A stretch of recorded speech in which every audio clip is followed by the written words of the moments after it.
Good afternoon, everybody. We will call the Transportation Committee hearing to order. Today is Wednesday, February 19th, 2025. The time is 3:06 p.m. We are in room 1100 of the Minnesota Senate building. A quorum is present. Members, we have, let me also announce that in accordance with the rules of the Senate, the following members will be participating remotely in today's hearing. Senator McEwen from Duluth, Minnesota.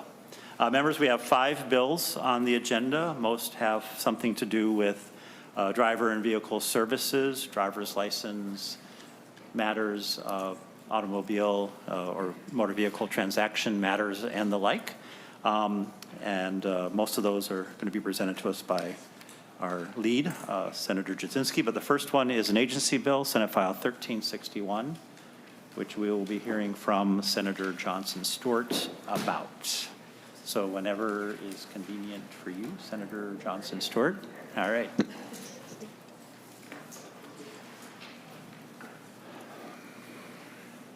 And I'll invite Director Zhang to the table.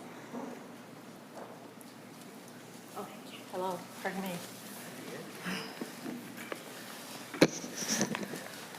Thank you, Mr. Chair. Senator Johnson Stewart. Thank you, and I apologize for being a little late. I was in another meeting. Anyway, obviously I have one testifier. Senate Bill or Senate File 1361 is a bill that would modify provisions related to obtaining and possessing a driver's license. This bill recodifies requirements relating to presenting evidence of one's identity when applying for a driver's license, related to a name change, by separating documents used as evidence of an applicant's name change into a separate subdivision. There's no changes made to the types of documents that may be used or how these documents would be used to prove one's identity, and the change is a simple reorganization of the statute. The Senate File 1361 would also separate revocation of a driver's license for reasons, for reason of a driver's conviction of manslaughter resulting from operation of a motor vehicle, revocations for reasons of criminal vehicle homicide or injury.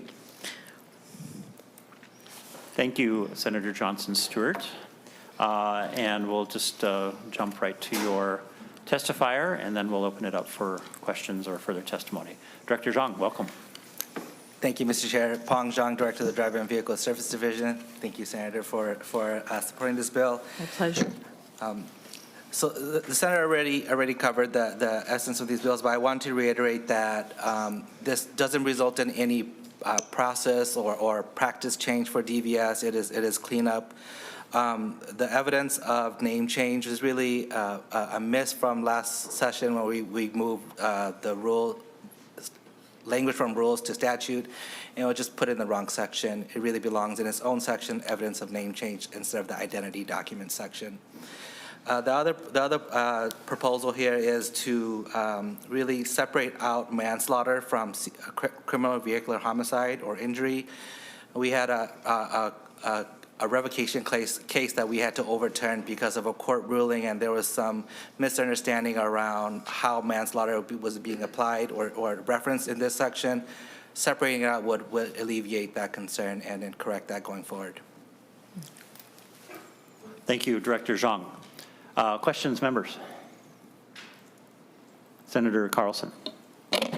Thank you, Mr. Chair. And I don't see it specifically mentioned here, but when we talk about driver's license, we have the conventional driver's license, and then we have the enhanced driver's license, and then, of course, we have real ID.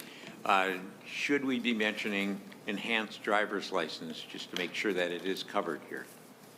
Director. Mr. Chair, Senator Carlson, I believe that section of the statute is in good shape and doesn't require this adjustment. Okay. Thank you. Thank you, Mr. Chair. I should have asked, would anyone else like to testify in Senate File 1361? All right. All right. So Senator Johnson Stewart, what we're going to do, if it's all right with you, is we're going to hold this bill here in committee. Members and Senator Jasinski, you and I haven't spoken, but we might if it's agreeable to you, put together a small, a little minibus policy bill to move early if we decide that's a good idea. So we'll use this bill as the vehicle for that potentially. So stay tuned. We might load this up like a Christmas tree, Senator Johnson Stewart. Excellent. Well, Mr. Chair, I wonder if you would allow me to thank my esteemed co-authors, Senator Jasinski and Senator Dibble. I appreciate that. Thank you. All right. Thank you. With that, Senate File 1361 is laid on the table. All right. Senator Jasinski, we will call you forward to present the first of your 4 bills. We'll start with Senate 294. And members, in your packets, I'll just draw your attention. There is a fiscal note, so you can take a peek at that at your convenience. And then also, there's a written, we will be hearing from Driver and Vehicle Services, but there is a letter, and I believe the letter is written to all of the bills that Senator Jasinski has. Senator Jasinski. Thank you, Mr. Chair and members. Again, in front of you is Senate File number 294. First of all, I'd like to thank my co-authors, Senator Housley, Senator Kroon, Senator Abler, and Senator Dibble, as yourself. So it's a bipartisan bill. This is something I think all of us members have heard over the last several years about having difficulties of getting people in to get their driver's license tested for. It's been going on and on. We've got some funding for it, but it continues to be an issue. So actually, both the next 2 bills address this in kind of different ways. So I might have staff go over the changes, what it is, but basically it's opening up appointments farther out so people can plan for them. It's been, one time it was 90 days and then it went to 30 days, and it gets frustrating for a lot of people not to be able to schedule out. And I've had many constituents call me with the frustrations of getting on to get an appointment. A lot of times people want to schedule it out to try and relieve some of the stress. Many of our 15-year-olds, both boys and girls, are having stress over this item to get in because they're all excited to get their driver's license and they can't get that. And what's happening with the shortage we've seen, especially in the metro area, we're seeing the metro area go to other areas, and again, one of the major ones being Faribault because it's straight down 35, which then books up that area and people can't get in. So there's been changes over time. With this, I'll have Mr. Greenfield go through the changes and what this does to the bill. He'll do it much better than I will, much more eloquently. So I'll turn it over to him at this time, if that's okay with you, Mr. Chair. Thank you. Mr. Greenfield. Mr. Chair and Senator Jasinski, I believe Senator Jasinski capably described the broad changes to Section 1 that are being made in paragraph E, and this is in regards to the release of appointments for a road skills test for purposes of attempting to acquire a driver's license. So the relevant change begins on page 2, line 21, and provides that the commissioner must make at least 50% of the projected available appointments for that road skills test available to book 3 months in advance, 75% of the projected appointments available 2 months in advance, and 100% of the projected available appointments to book 1 month in advance, which is what I believe is what the current practice is to release the appointments, and they're available to book within 30 days. The Section 2 is a change to the no-show fee that that's related to a person who cancels their scheduled road skills test. The relevant change is on page 3 of the bill, where the fee that's already in current law for a person who fails to appear or cancels within 24 hours, that is raised to $50, whereas an additional fee for a window of time for a person who cancels or between 24 and 72 hours is instituted. And so there is a slight change in the existing structure to say that less than 24 hours, the $50 fee is imposed, but 24 hours to 72 hours, a $20 fee would be imposed to someone who cancels or fails to appear, or a person who cancels their appointment. Great, thank you. Before we go on, I'll just announce that in accordance with the rules of the Senate, the following member will be participating remotely in today's hearing, Senator Lang from Olivia, Minnesota. All right, so we'll pause here. I typically would just jump to further testimony, but I just want to make sure folks are clear on the proposal, what's before us. All right, it's pretty straightforward. All right, we will invite Director Zhang forward to testify. And then we'll have Pat Benner come forward.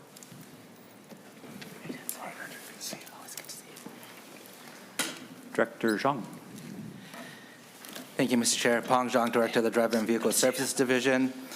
And thank you for the opportunity to testify today on this bill.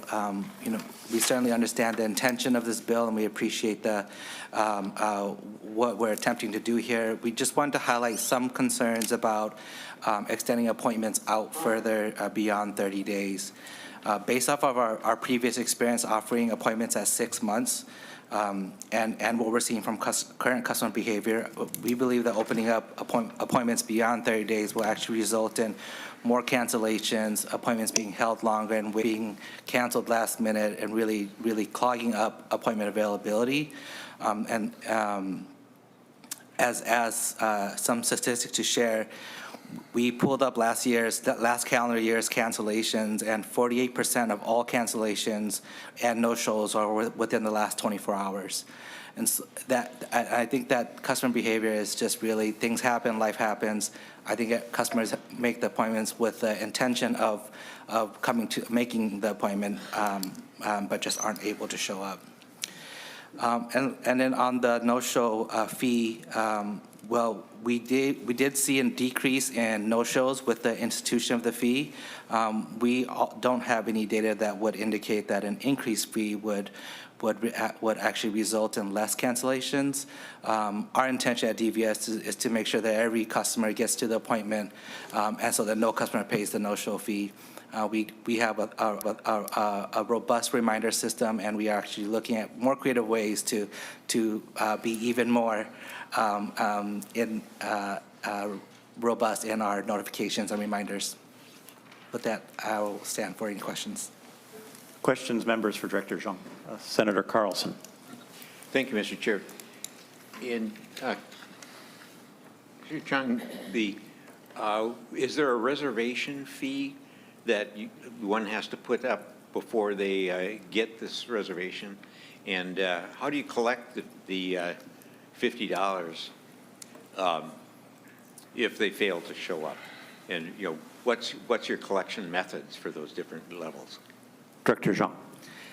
Mr. Chair, Senator Carlson, there isn't a reservation fee, and for road tests, the first 2 tests are at no charge. If they fail and they have to retake it a third time, there's an assessment of a $20 retake fee. And all these fees are collected at the time of application. And so if an individual makes several appointments and they cancel several times, those fees would stack and would be waiting for them when they do pass the test and make application for that credential. So, Senator Carlson. Mr. Chair, so what you do is you have a database of the people who actually have not shown, and when their dates of no show was, so that it makes it easy to collect that fee. Director.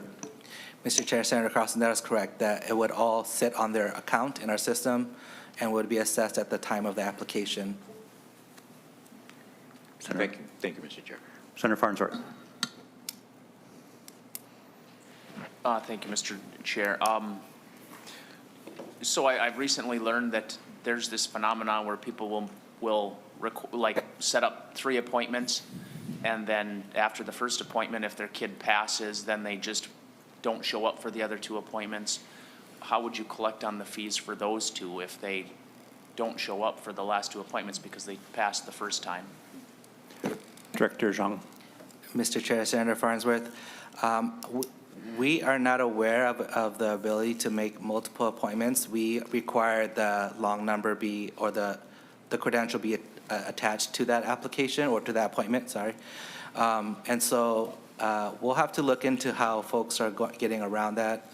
But our system requires you to enter your driver's license number, your permit number, in order to make that application. Senator? All right. All right, anything further at this point? The Director Zhang, why don't you just stay put, because I think you're going to testify in the next bill too. Mr. Benner. Thank you, Mr. Chair and members of the committee. For the record, my name is Pat Benner. I'm a legislative representative with AFSCME Council 5. We're here today to support the idea of raising the no-show fee up to $50 or exploring other opportunities to disincentivize not showing up for your driver's license. I appreciate Senator Jasinski bringing this forward. The current rate of no-shows is, at least from the eyes of staff, sort of unacceptable given how tight the backlog and how much work that we've done over the last few years to make things more efficient and to do better for the state of Minnesota.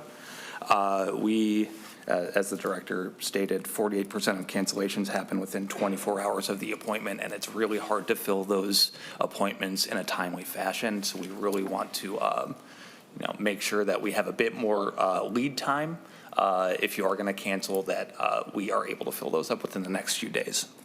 I will say that we are not necessarily wed to $50 being the final number. We're not necessarily wed to the no-show fee being the disincentive. We just or to have this be a permanent long-term solution to preventing no-shows. This was something that we tried to address, I believe it was 2 years ago, adding the $20 fee, and unfortunately hasn't had the desired effect at this moment. So we would just like to explore what we can do in the future, and if it makes sense to possibly do a sunset on this proposal or have a report to tag along with it to just evaluate its efficacy. I think that's reasonable from our perspective. But the only thing that we'd ask is that Council 5 is included in these discussions with the department and the legislature as we try to find the right balance. That's all I have. Thank you, Mr. Chair. Thank you, Mr. Benner. Questions for Mr. Benner? Senator Johnson Stewart. Thank you, Mr. Chair. I just, I'm reminded of the nightmare situation of getting my children in for their driver's test. I will tell you that for one of my daughters, we actually showed up at 1 a.m. and slept in the car so we could be in line. So there is a lot of horror around this, and I appreciate your efforts in making it better. That was 10 years ago for me, so I'm hoping things are better. I would just offer up that, I came down here thinking I wasn't in favor of this, but actually I think I am, because it is such a big deal for a kid to get their driver's license, and that agony of waiting till a spot opens up. We've already heard that lots of people have to go to a county that isn't their home county. And I was thinking of, well, how are people going to know about this? And then I remembered that this is like the biggest thing to a teenager, so they will tell each other that, oh, if you cancel or if you don't show up, it's $50. I mean, that is a huge amount of money and a huge deterrent. I'm not in favor of another fee if it's between 1 and 3 days, but I think we can negotiate that. I think the single fee of not showing up within and canceling within 24 hours. My question is to Director Zhang. What is the percentage of new drivers that are 16-year-olds or let's say 18 and younger? And what is, well, I guess we can subtract that from 100 to figure out the other half, but what percentage of your examinees are teenagers? Mr. Chair. Director Zhang. Mr. Chair, Senator Johnson Stewart, I'll have to get back to you on the exact percentages. The majority of our road testers are under 18 population. Senator Johnson Stewart. So thank you, Mr. Chair, and thank you, Director Zhang. I asked that because I think it does go to the point that this is our biggest community of examinees. They will talk to each other. $50 is a lot of money to a teenager. I realize they're not going to always pay it, maybe their parents, but whatever. I think this is an important change, and I would support it. Thank you. I have a question, if no one else does right now. I think this has come up previously, maybe in my office, maybe here in committee. But I'm reflecting on when I make an appointment to get my hair cut, which I need to do, or for the doctor or the dentist. I get reminded every which way, multiple times. Even when I acknowledge that, yes, I'm aware that the appointment is coming up in a month, in 2 weeks, in a week, in a day, it's like they they didn't hear my affirmative response, they keep reminding me by text and email in multiple ways. Is that an ability, is that a capacity that we have? Would that, and if we don't, could we get it? And would that reduce the number of no-shows and cancellations? Mr. Chair, it's a great suggestion. It's so good that we are actively working on implementing something of that nature. The system already has built-in reminder notices that we've implemented. It's been a couple years now. And it gives you an ability to confirm your appointment, and it gives you a reminder kind of right before the appointment if you've confirmed it. What we're working on is if you don't confirm, or if you don't respond to that confirmation, we're going to give you those really fun reminders kind of regularly until you do. And we're hoping that that really pushes folks to either go and cancel their appointment because they're not going to make it, or to confirm their appointment, and then we'll give them more friendly reminders as we progress. It is a functionality that's available within the system, and so we are hopeful in seeing that implemented soon. So I thought of a second question while you're answering, which is if someone were to indicate in their response to the reminder that they will not be keeping the appointment, is that can they automatically cancel by saying no? Does that automatically cancel the appointment?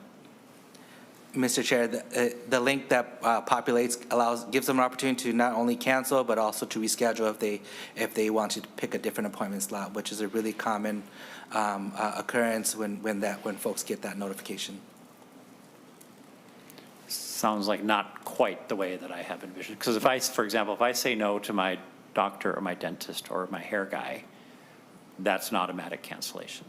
It happens magically with those two letters, N-O. That doesn't happen. They have to go to the link and affirmatively cancel in that instance.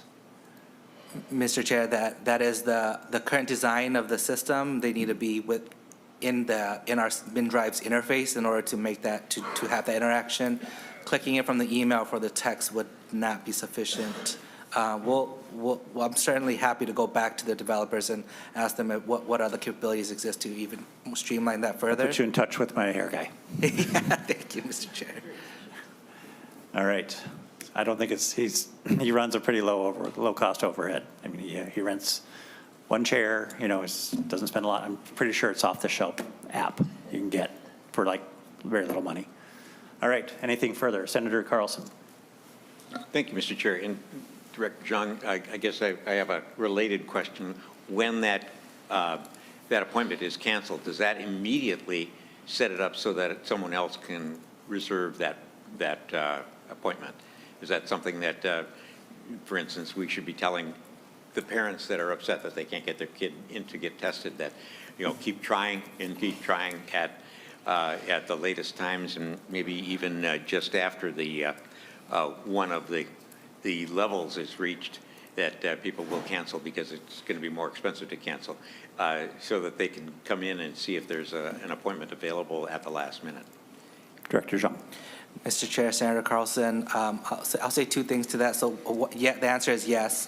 The system is dynamic, and so when a cancellation happens, it is immediately available to the general public. The other is, so not only would we encourage folks to cancel early as soon as they know that they aren't able to make the appointment, but we also encourage folks who are looking for appointments to schedule for our subscription, which where we do kind of hourly sweeps in the system and sending out notifications if an appointment in your area or that your requested exam station becomes available. Those individuals get an alert to go onto the system and make that appointment. Thank you, Mr. Right. Thank you, Mr. Chair. That's excellent. Yeah. Senator Farnsworth. Thank you, Mr. Chair. And actually, this is sort of building off of that question. So like when you go to the airport, somebody doesn't show up, you're on standby. I mean, is that a possibility that somebody, because I heard that, somewhere I heard the number that 20% of people don't show up for these, which to me would mean that's a lot of openings during the day. So you'd have a pretty good chance if you just go and take a nap in your car or whatever, of getting in. Is that a possibility, or is it just not realistic with the short timelines? You anticipated my next question. It's kind of like the airport standby or like theater rush tickets. Show up, someone doesn't show up, you're in. I'm from Hibbing, Mr. Chair. I don't know what the theater is. Yeah. Oh, come on now. That's not true. With the legacy funds, we have arts and culture in every corner of this state.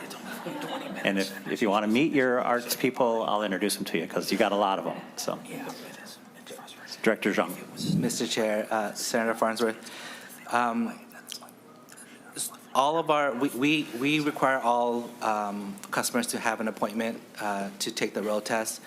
We really want to discourage folks from waiting and queuing, and I think to Senator Johnson Stewart's comments earlier, it's really not a safe situation to have folks standing by and waiting, and our intent is to make as many appointments, or to have the number of appointments that Minnesotans demand, so that they don't have to do that, so that when they log into the system, they can see an appointment that they would like to take.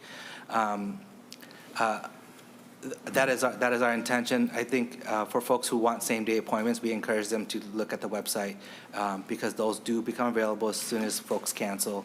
And I know there's a small population of no-shows, but we really want to discourage folks from queuing up at the exam stations. One, for their safety, and also just to keep the traffic clear at the exam station.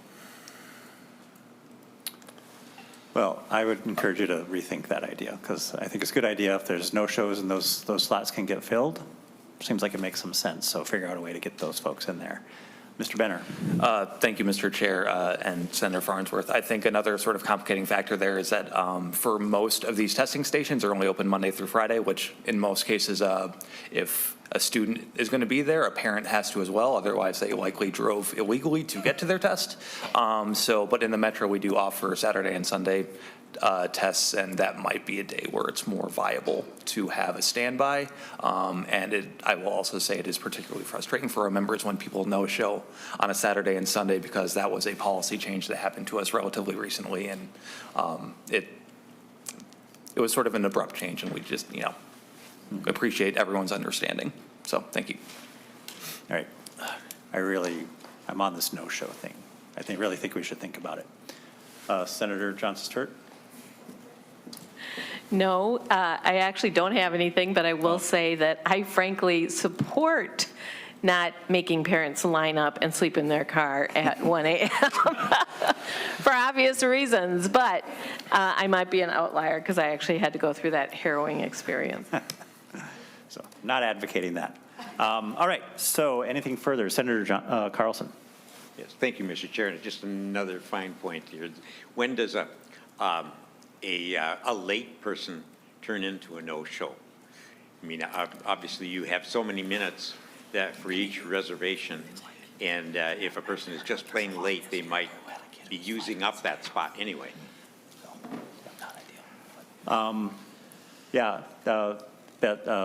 As you were asking the question, Ms. Ethier reminded me that if I show up, even 10 minutes late to my hair guy, I'm out on my ear. He's like, we don't have time to serve you. What is your deadline? What is your cutoff? Mr. Chair, Senator Carlson, we don't have a hard cutoff in our system where we wouldn't accept that customer anymore. I think there's some discretion at the exam stations. If there isn't an appointment butting up to that one, we might be able to take the appointment even if it's late. And conversely, if there is an appointment butting up to that, we schedule these in 20-minute blocks. They take roughly 15 minutes, give or take, depending on the driver. And so some discretion is applied at the exam station. All right. Thank you. Fun fact, Senator Carlson, I did my road test in your district back in the day. All right. Anything further on this item? All right. Senator Jasinski, final word before we move on to your next bill. No, thank you, Mr. Chair. And again, this is an item I know you've all heard about. It's very frustrating. I've gotten many calls, believe it or not, and I don't think our residents of Minnesota should be having to call their state senator with this frustration. This is something we've been talking about for a long time, more than 2 or 3 years. I know we've added staff, and the next bill addresses some of the other issues, but again, in the city of Faribault, it's very, very difficult to get in. A lot of people are getting up at midnight to try and get online so they can get an appointment, just as well as like sleeping in your car. They're up there, they have to log in, and I believe, and Director John can tell me how many new people we've hired to help the metro area. And again, I think most of this, what I've been told by the department, is there's a shortage in the metro area, which requires then metro residents to go to outstate Minnesota, which overwhelms them. And I think it was 8 or 18 new, and I think they started the first year, so the training process, if you could just talk a little bit, Director Jung, about what the status is now of the new employees and how many are online and what we're seeing within the last, I know it's short, it's only a couple months, but if you could just talk to that a little bit, and that kind of addresses my next bill as well. So, And members, I'll just mention the revenue, or excuse me, the fiscal notes, revenue notes in the tax committee, fiscal notes in the finance committees. This actually raises in the coming biennium $340,000, $354 in the next. So we could fund our budget here. All right. All right, moving on. Oh, I'm sorry. I wasn't totally listening. Director Zhang. Mr. Chair, Senator Jasinski, we were appropriated enough funding for 30 examiner positions in this fiscal year. We started that hiring process at the beginning of the fiscal year, and we have all 30 positions hired now. They are in various stages of training, and before the end of spring, we expect all of them to be independently operating and providing exams. That should really bolster the position or the capacity that DVS offers. I'll also note that we've done some other creative things to increase Class D skills testing capacity. As Pat mentioned, we offer weekend appointments in our metro areas to really help meet customers where they need us to be. We've also converted our Plymouth office to all Class D, and really are looking to build some efficiencies there. If folks are just focused solely on Class D, we're hoping to push out more appointments and offer more appointments in that space. And I'm very, very proud to share that the team's been working really hard. We have over 7,000 appointments available as we speak today, which really speaks to the effort that folks have been putting in through different creative ways and through overtime. Thank you. Well, I'll say I haven't gotten a frantic call from a parent in a while, so that might be a measure of success.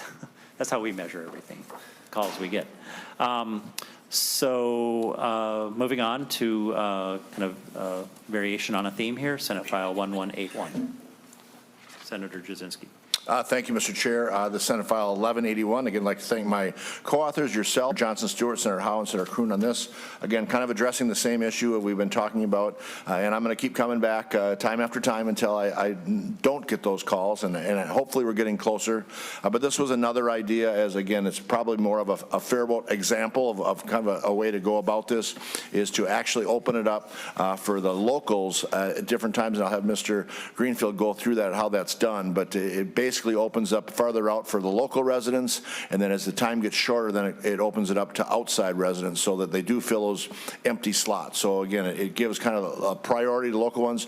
And again, what we've heard is that people from the metro come down to Faribault 35, 40 miles away, they get in, but then they overwhelm the system, and our Faribault residents have to drive 200 miles up north to areas of the state to get their tests in. So I think this addressed that issue. I know DVS, we may disagree on how they believe it's going to work, but again, I think this is another way that will help alleviate the situation. So with that, I'll have Mr. Greenfield go through the language on how it does that, and then I'll be open for questions.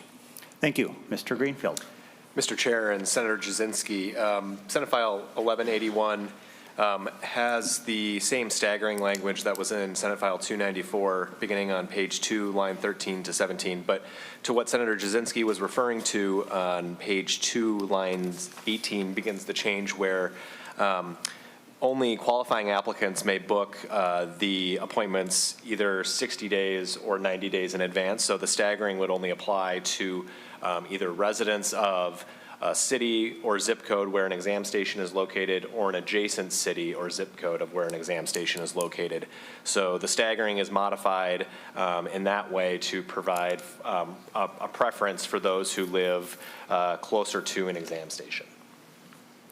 All right. Thank you. Everyone understands that idea? Great. Director Zhang. Mr. Chair, in addition to the similar concerns about extending appointments, we also want to point out that when we offer appointments, we want to offer it to all Minnesotans, and if folks want to make the drive to a certain exam station, we certainly want to make sure that all Minnesotans have a fair chance at those appointments. In addition to appointment availability for all, this is a large technical lift for our system. It would require that we manually manage appointments, which is something that we have moved away from, releasing appointments in these intervals, and then managing who can get to appointments. There's also GIS type software, geography technology that we need to append to our system so that we can do these kind of calculations, and that would result in actually some customization of our system. And customization is something that we really are concerned about. It's a big risk when we customize a system like MinDrive that supports all the state, all 6 million credentials, 11 million plus vehicles in the system. And so where we can, we avoid customization, and we have avoided customization to this point. Thank you. Questions, members? I failed to mention that we had laid Senate File 294 on the table. We'll make sure that appears in the right place in the minutes. All right, Senator Farnsworth. Thank you, Mr. Chair. And I just want to make sure that I'm clear. So one of the reasons that the agency is opposed is the difficulty in setting up a system that would limit where you could set up your appointments. Did I understand you correctly? Director Zhang. Mr. Chair, Senator Farnsworth, that is correct. The MinDrive system is not designed, or doesn't have current functionality to map out distances and locations. We would have to append some sort of technology on top of that, or build something. And our current evaluation of this is that it would require some customization, regardless of what path we attempt there. Senator Farnsworth. Thank you, Mr. Chair. I don't know, maybe I'm missing something. That doesn't seem to be insurmountable. I love Caribou Coffee, and I have a Caribou Coffee app, and when I'm driving across the state, it will tell me which Caribou I am closest to, and that's where I can order my coffee. Or voting, like you can go on the Secretary of State's website and put in your address, and it says this is your precinct. And I don't know, I guess I don't know that much about the technology, but it doesn't seem like it would be that difficult to come up with the software to say this is where you live, this is where you can sign up to test within 3 months or whatever. But possibly I'm missing something. Thank you, Mr. Chair.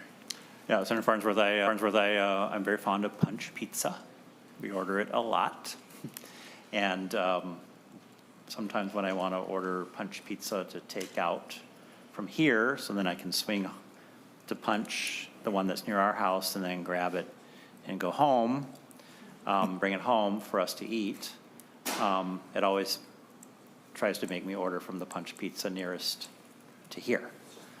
So yeah, I think it's again a fairly straightforward matter to find that kind of software that senses geographically where you are. So I'll put you in touch with Punch Pizza. First my hair guy, and then Punch Pizza.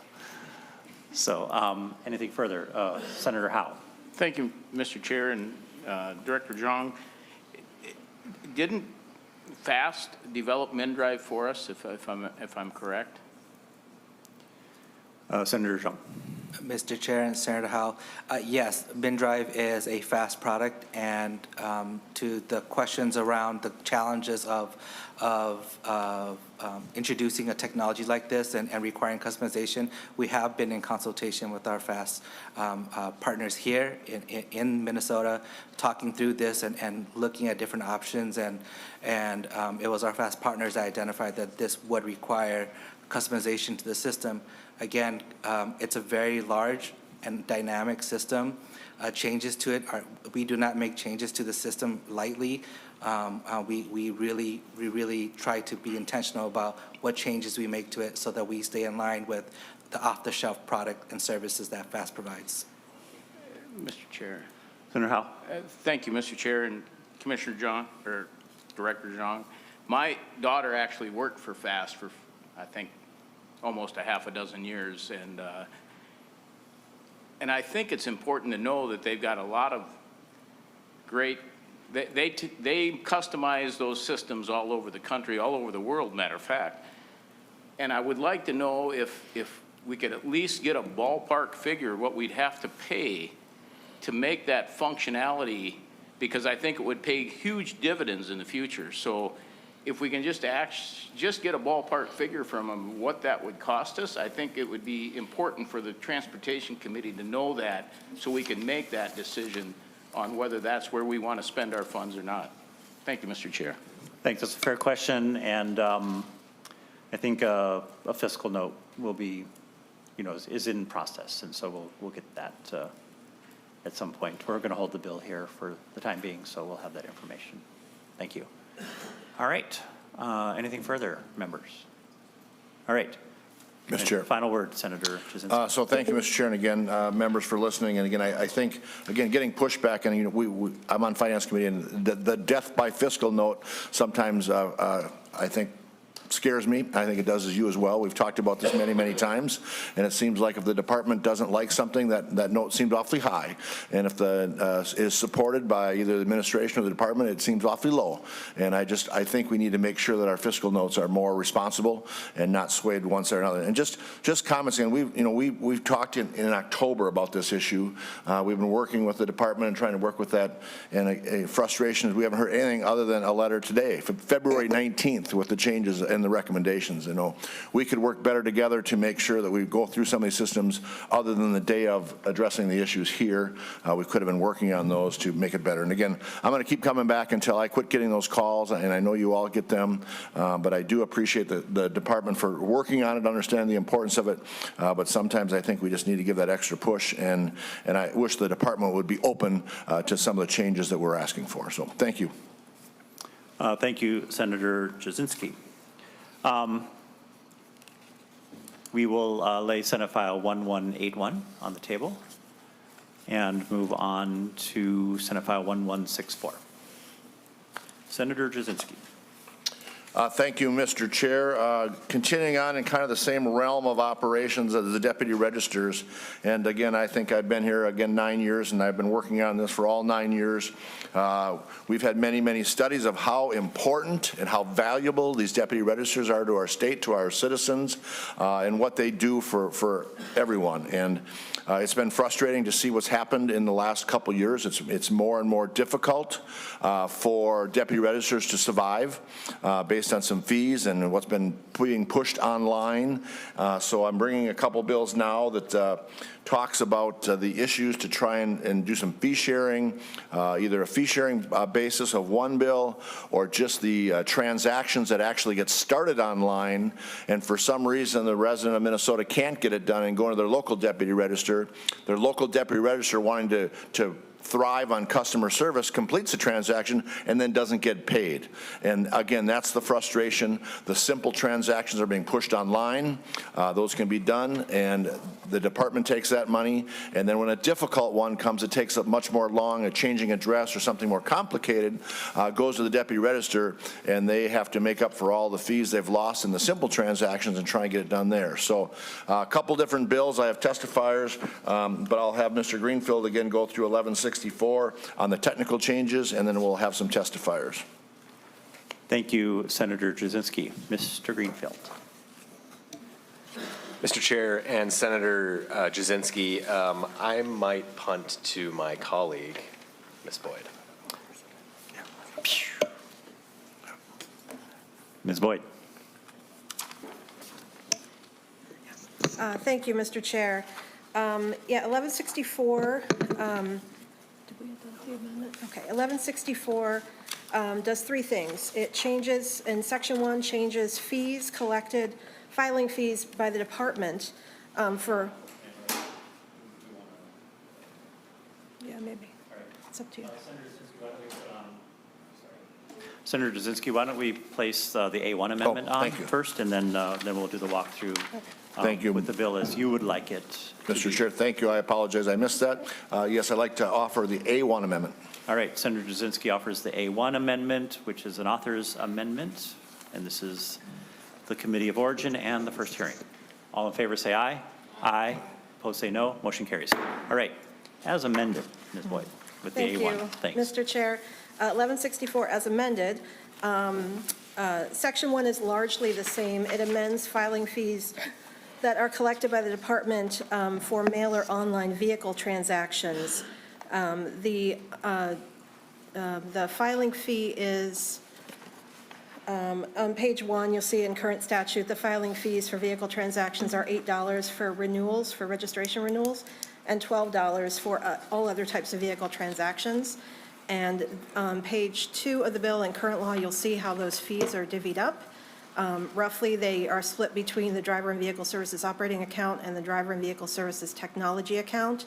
Although for some of the transactions, you'll see on line 2.11, a portion of it is deposited in the general fund.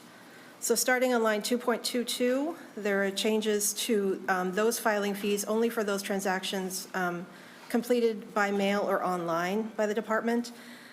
Roughly half of each fee, or exactly half of each fee, is now deposited in the underlying, or in the new amendment, a new deputy registrar fee sharing account that is then distributed. The money in that account is then distributed to deputy registrars based proportionally on the transactions completed each quarter. And then the other half would be split proportionally as under current law between driver and vehicle services operating account and the technology account. However, this would be a loss of revenue to each of those accounts for the department. And then starting on 2.31, this is the distribution of fees related to the $12 filing fee for all other transactions. You'll see on line 3.1 that the amount deposited in the general fund is the same, so there's no loss to the general fund in this language. And then the rest of the amount of the $12 filing fee would be split in half between the deputy registrar fee sharing account and DVS. And again, there's a loss of revenue to DVS and the operating and technology accounts. On lines 3.8 to 3.11, there is a new $5 surcharge that would be imposed on every renewal submitted by mail. And that would be split in half between the driver and vehicle services operating account and the new deputy registrar fee sharing account. That would be additional revenue to each account. And then for driver's license fees in section 2, you'll see the underlying fee is on, oh, it's not in this section, but I believe it's, I'm going to mix this up. It's $11 for, it's $16 for a new driver's license application and $11 for renewals, I believe, and someone can shake their head at me, I might have reversed that. But regardless, if you'll see on lines 4.37 and onwards, that all of those filing fees as collected, let's see, for mail or online transactions related to driver's licenses will be split in half. 50% will be deposited in the usual operating account at DVS, and 50% in a new driver's license agent fee sharing account that's referenced in the A1 amendment. And then section 3 is replaced in the bill with sections 3 and 4 on the amendment, starting on line 112 or 111. That's the new deputy registrar fee sharing account and the driver's license agent fee sharing account, collecting revenue from those filing fee portions, and then the money is distributed to either deputy registrars or driver's license agents, I believe quarterly, based proportionally on the total number of transactions. And these are all effective October 1st, 2025. And And I did notice here that a deputy registrar includes a deputy registrar who is a full-service provider. Mr. Chair, correct. And the same for driver's license agents as well. Great, thank you.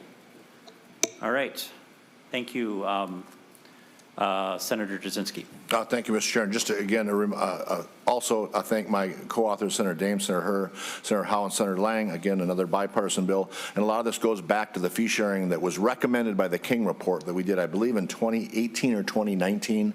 We spent a lot of time looking at what was going to make these deputy registrars viable. And this was one of those items that came out of the report. So this is actually what was recommended by that report. So I just want to emphasize that, and we'll continue on with testimony. But thank you. Great, thank you. So why don't we go to testimony and then we'll go to questions. So I have here, first up, we have Director Zhang and then Pat. Well, I have Mr. Hintz. And okay, well, yeah, we'll go to Director Zhang and Mr. Hintz, and then I have some others. Okay, you're just a little bit further down on the list, but we'll go to you next. So Director Zhang. Mr. Chair, thank you for the opportunity to comment on this bill. The DRs, DLAs, and FSPs are an important part of our current service delivery model and should be compensated for the work that they do. This bill, though, would compensate them for work that's done entirely by state employees. The entire online process and mail process is all transacted by state employees within our state system. Additionally, the surcharge on the mail, we think will create some confusion around the fees paid. And just to share some insight about our mail-in process, when those mail-in registrations are taken in, if the amount is not, if the amount tendered is not reflective of the amount required, we have to send that payment back so that this customer can correct that and resend their registration, creating confusion and frustration. Thank you. Thank you, Director Zhang. Mr. Hintz. Thank you, Mr. Chair. First of all, thank you, Senator Dibble and members of the committee. My name is Mike Hintz. My wife and I own 3 deputy registrar offices, 2 in Rochester and 1 in Casson. I'm listed on the testifier as a member of Minnesota Deputy Registrars Association. I am also a member of the Deputy Registrar Business Owners Association, so I actually am a member of both of those organizations.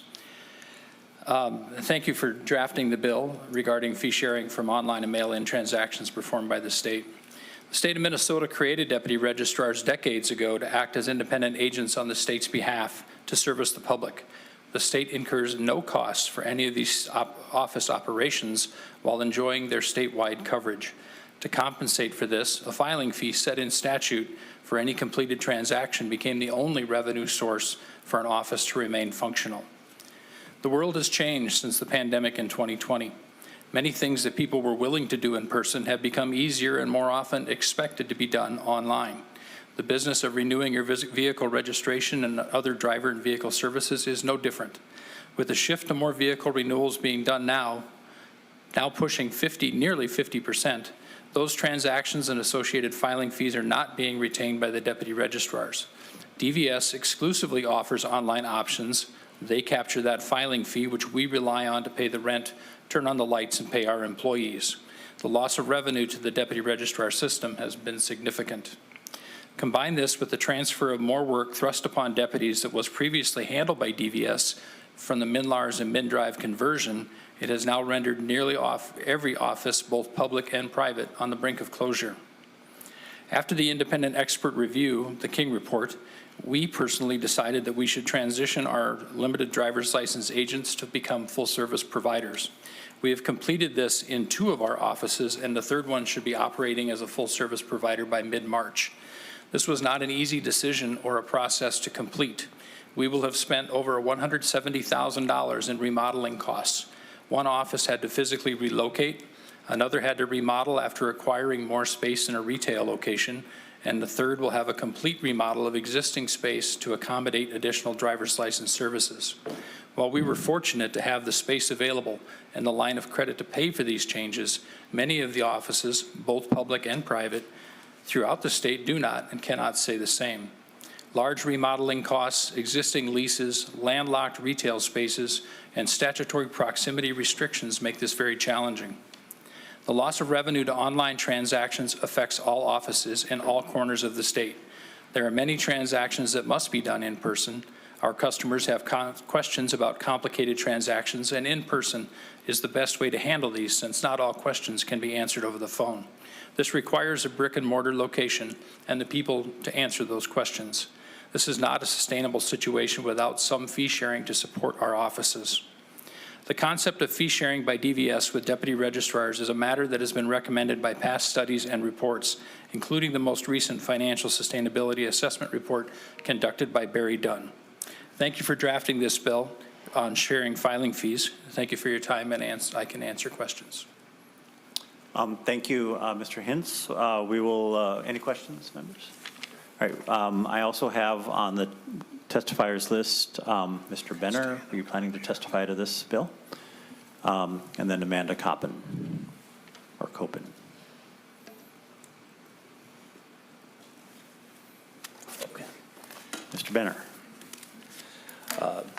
Good afternoon again, Mr. Chair, members of the committee. Pat Benner with AFSCME Council 5. I'm here today to express some concerns about Senate File 1164. We are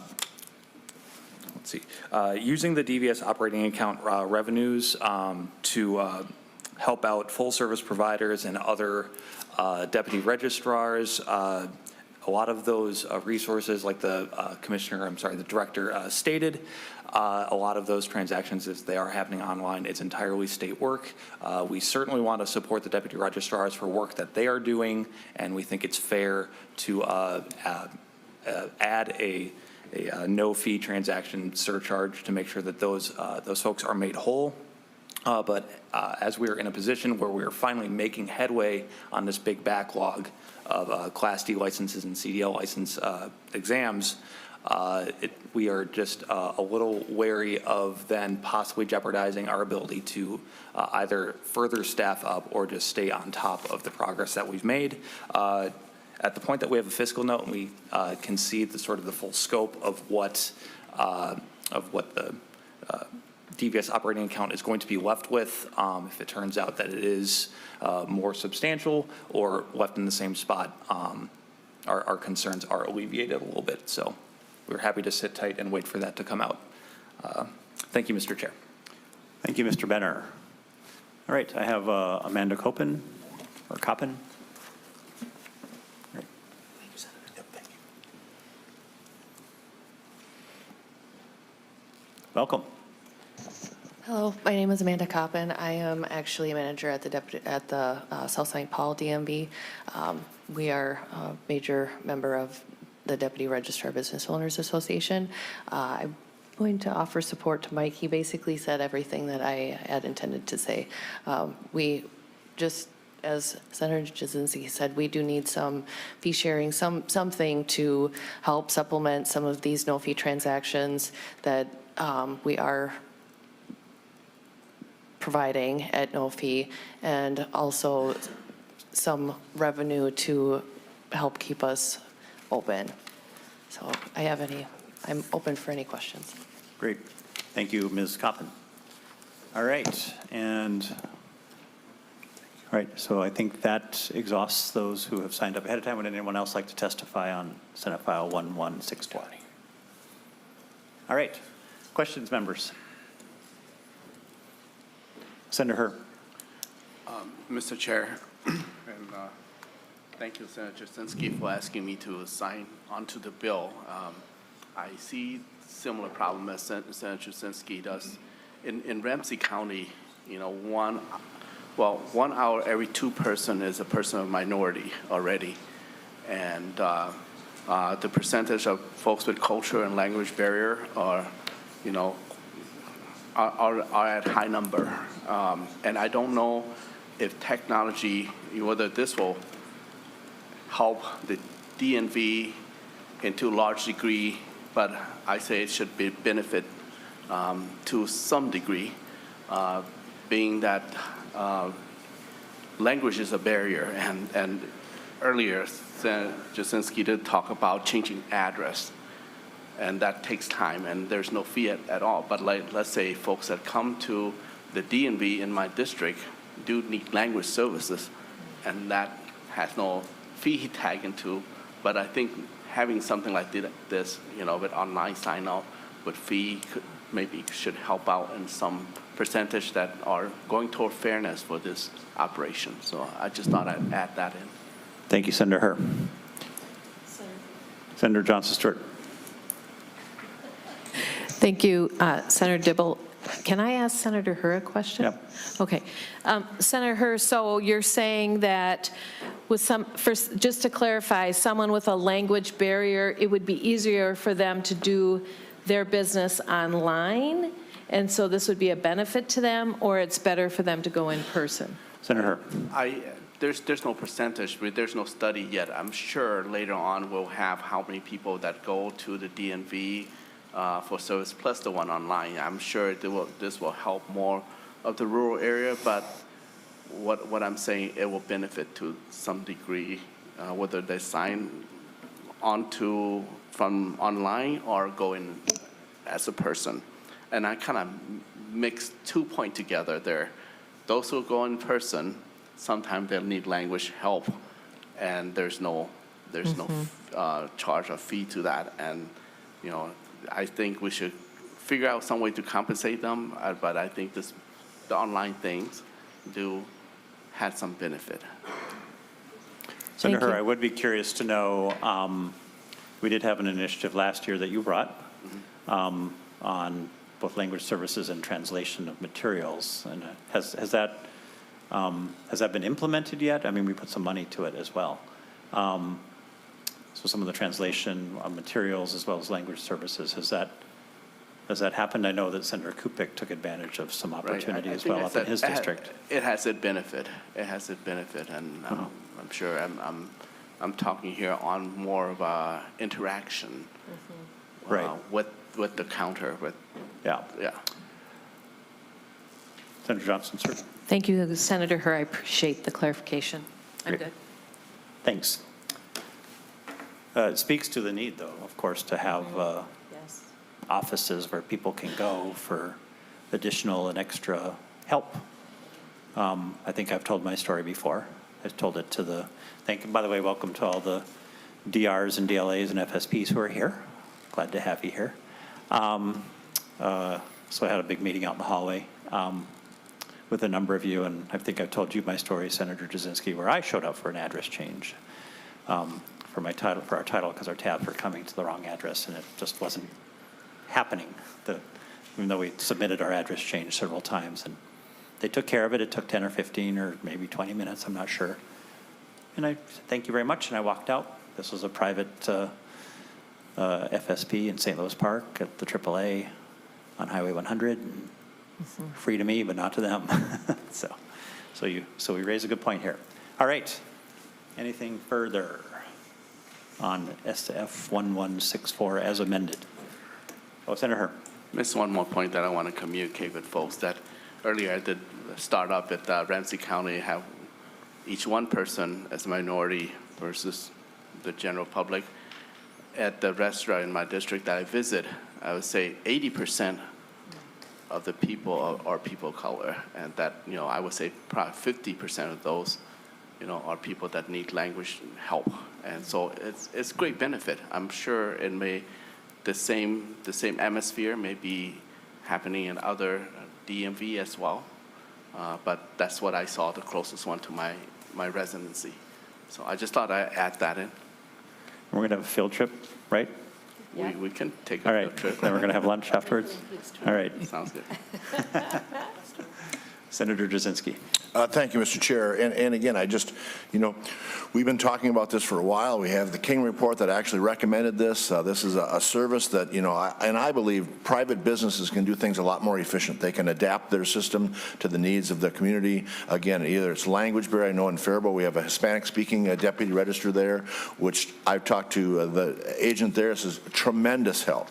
that does that. And again, if we're taking all away the simple transactions and pushing them to the state and making the deputy registers do the more difficult things at the same fee, we have issues. And we go back to, and I think many of you have been here when we had MNLARs, and the process to process a license tab or something like that back then versus all the added things that our local deputy registers have to do now. They're doing the back work that the department used to do now, and they didn't get a change in fee. So a lot more has been put on them, and maybe Director Zhang can come up here and talk about the differences of what it was, or maybe my testifier can talk about what has changed in the deputy registers and how they do business and the increased amount of time that they do. And again, if you get your title or your renewal, it directs you basically to go online. It doesn't have an item where it says, here's your local deputy register. You could go in there also. It's advertising to push people online, which is going to make it more and more difficult for our local deputy registers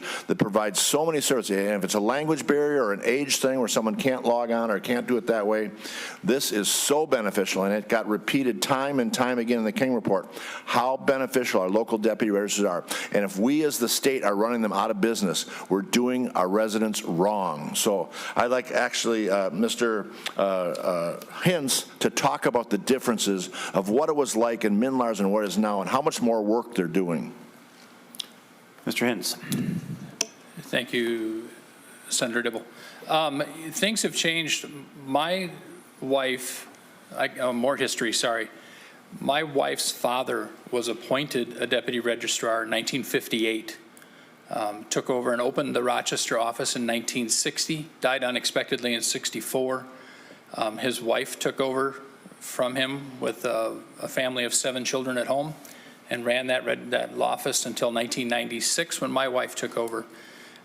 We've been married since '88, so I've been in the business a while, not necessarily at the counter. So I'm actually e-support days prior to the attempt at MNLARs and now MnDrive.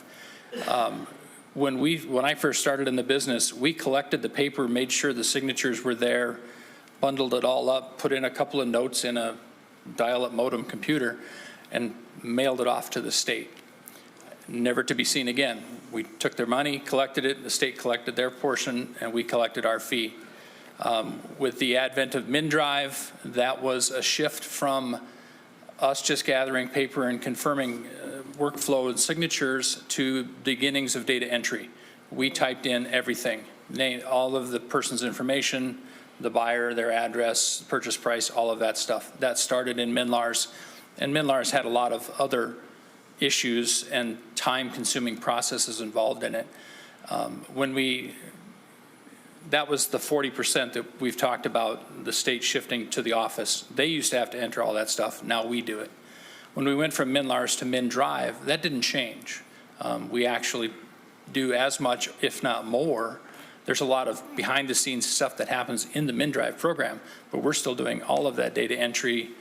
We're now scanning all of those documents into the file system for the state. The state retains them electronically now.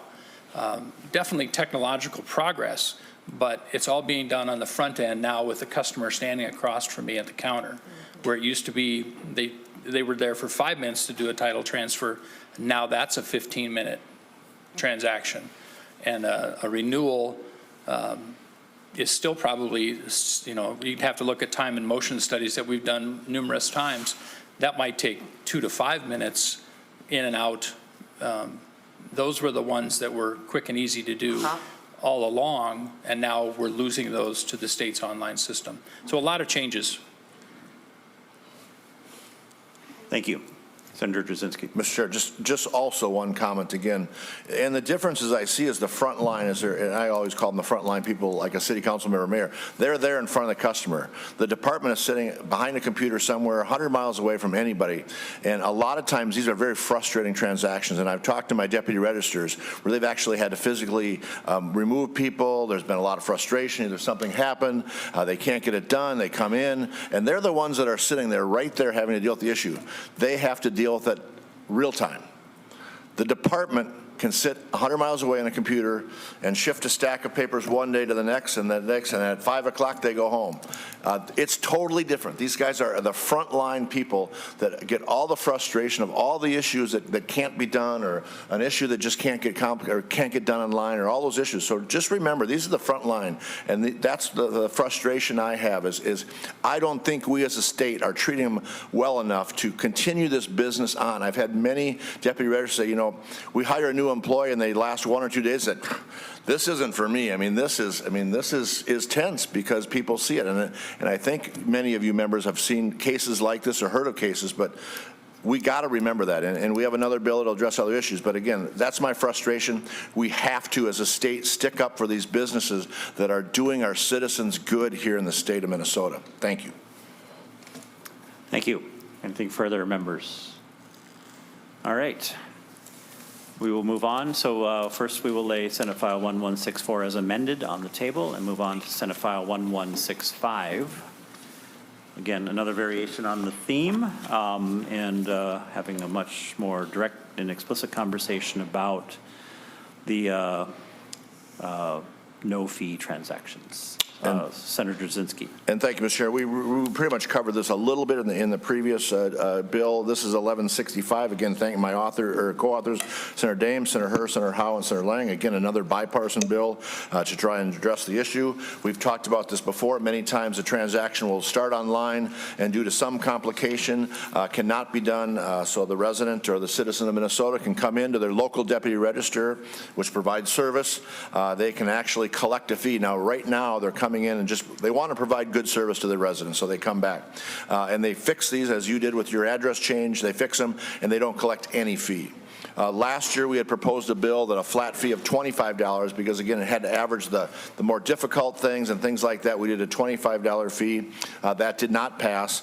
So this year, we're going back to just a standard fee. So if a deputy registrar completes a transaction, they collect that fee, either it's 9 or 12 or 10, or 8 or 12 or 9 or 13, however it's done.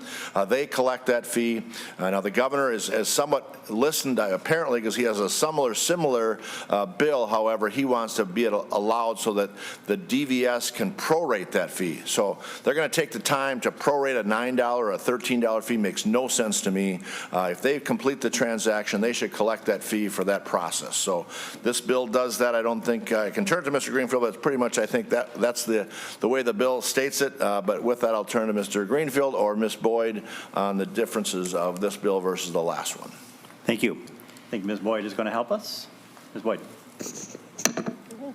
Mr. Chair, the language, the new language is at the bottom of page 2 of the bill. Just a section in the vehicle registration chapter saying that quarterly, or at least quarterly, the commissioner has to compile data related to transactions for which no fee was collected, and then distribute to each deputy registrar an amount for those transactions. And there is a calculation in the language related to the size of the filing fee for various transactions. So the vehicle registration renewals, as we discussed, the filing fee is $8. The deputy registrar, under current law, can also assess a $1 surcharge for every transaction conducted at a deputy registrar counter. So that that reimbursement amount would be $9 for renewals. And then on lines 26 and 27 on page 2, you can see that for all other transactions, it would be $13 per transaction. And that is the $12 filing fee for all other vehicle transactions plus the $1 surcharge. The calculation cannot include a transaction that is essentially a correction to an earlier transaction at a deputy registrar, and then the amount to make these disbursements to deputy registrars is appropriated from the driver and vehicle services operating account to the commissioner. Great. Thank you. Questions, members? Okay, that idea is pretty straightforward. I'll turn to testimony. Again, we have Director Zhang.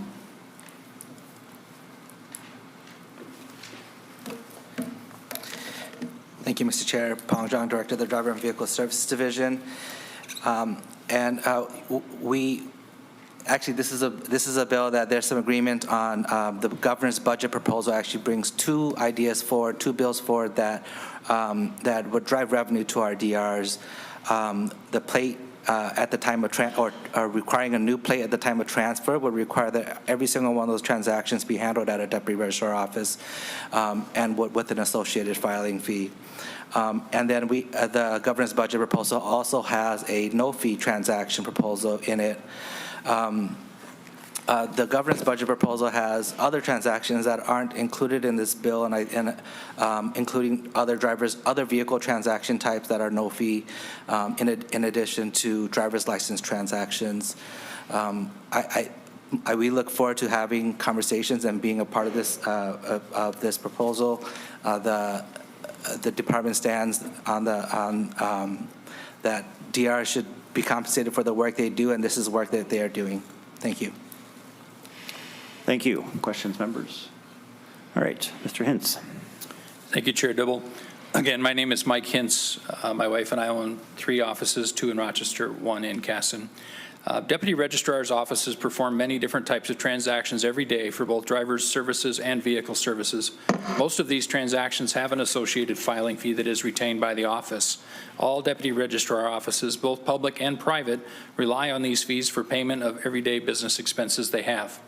To oversimplify the process, our time with the customer during a transaction is a cost, and that cost is paid by the filing fee. There are many times when a customer comes in and needs to perform a transaction that has no associated filing fee. This includes corrections for errors made on recent transactions, disability applications, legacy system errors and corrections from MNLARs, CDL self-certifications, online transactions that were unable to be completed, paying customer account balances, vehicles sold and removed from state, adding missing documents to completed transactions, and stickers and plates not received through various reasons. These are just a few examples of the many transactions we do. This bill would reimburse the offices for these types of transactions. We are supportive of the heart of this bill. There needs to be a mechanism for offices to receive a fee for the work they're doing on behalf of the customer. We are very appreciative that the Walz administration has identified and included this topic in their budget recommendation. No fee reimbursements are also a recommendation in the recent Barry Dunn Financial Sustainability Assessment Report on deputy registrars, which determined that approximately 2 million of these no-fee transactions occurred last year to the detriment of our collective offices. However, the $2 million annual appropriation as proposed by the governor's office to reimburse deputies would only translate to about $1 per transaction. We believe the reimbursement should be closer to what is contained in this Senate File 1165, especially when you figure in staff time. Thank you again for hearing this bill and my testimony. I stand here for questions. Thank you, Mr. Hintz. I do have a question, but I'll hold on to it because I know Ms. Coppin is on the list as well to testify.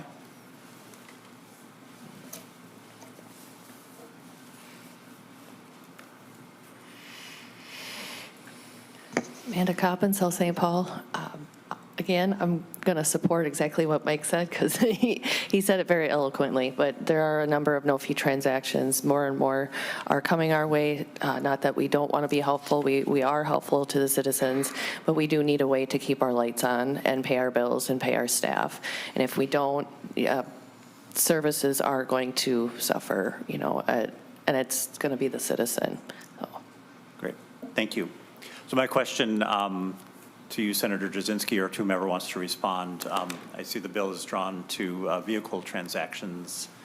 There was some mention of driver transactions, license transactions, and the like.